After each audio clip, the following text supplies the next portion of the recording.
So this is going to be part 2 of my Goth DIY vest, sort of not so much a tutorial, but sort of a progress video on how I design and create my entire battle jacket slash vest sort of thing.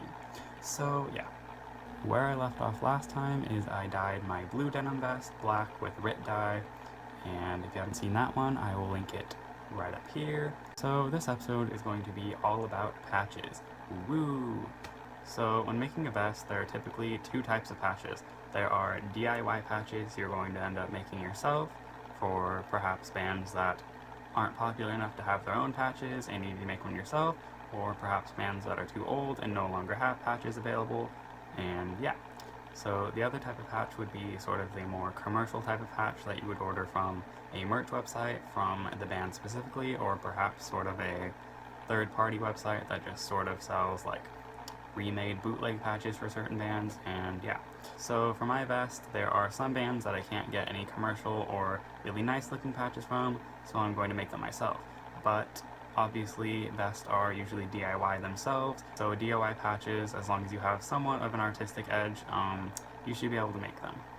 So currently I have 9 or 10 patches on my vest, and 3 of them are made myself, and about 5 or 6 of them are ones that I got from a merch shop.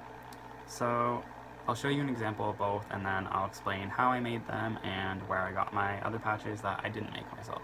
So my patches are not yet sewn on, they are just loosely attached with safety pins because I'm trying to figure out the correct position for them before I sew them on. That's another important thing that you need to know. So here we have a patch for the band The Hearse. They are a post-punk slash gothic rock band, and here's another patch for the Japanese death rock band 13th Moon, also made by myself. And the final goth band patch that I made myself was this, for the sort of cold wave slash post-punk slash gothic rock band, or I don't know, it might be just a singular artist, I'm not really sure, but it is This Cold Night. So there's one patch that I already sewed on about 2 weeks ago as a test run. It is this one right here. It is for the band Attic. They are a heavy metal band, sort of very old school sound, but with like a very satanic twist. This band is very similar to King Diamond.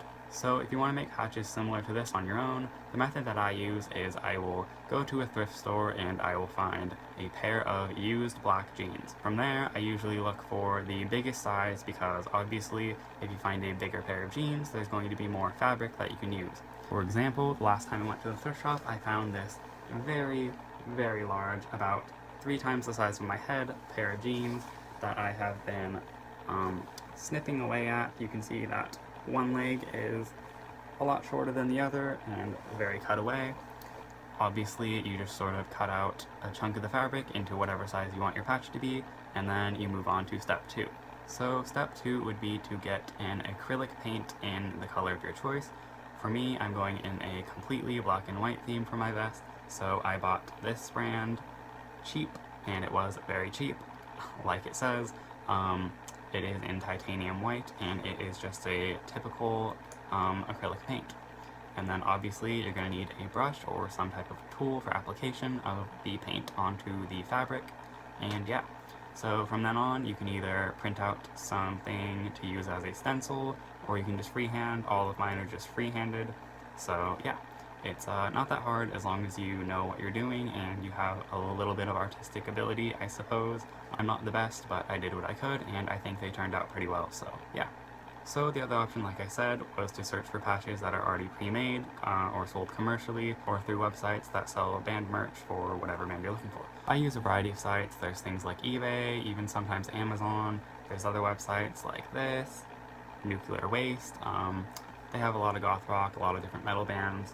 So yeah, they're very easy to find, and for a lot of the more popular and more current goth bands, if you're looking for that specifically, they have a lot of them. Or as another option, if you're looking for patches that have more of a DIY look, if you're going for that, but you don't think you have the artistic ability or don't really want to buy all the supplies for it, then you can go on places like Etsy, or even look on certain goth forums where people will make custom patches for you, and they usually tend to be pretty cheap. So if you're looking for that and you're looking for a way to support your local goth scene or the more broader goth scene, I recommend buying from artists who make things themselves and are selling their own DIY projects. So for this segment, please ignore my Star Wars bed sheets. Yes, I am forever a geeky person. So yeah, if you're against that, then just go away and click off my channel. So anyway, here is my current layout of my patches. I have Sisters of Mercy, Alien Sex Fiend, Bauhaus, 13th Moon, The Hearse, This Cold Night, Attic, and Specimen. I also have some on the back, and I'll quickly show you that. So currently the back is a lot more incomplete.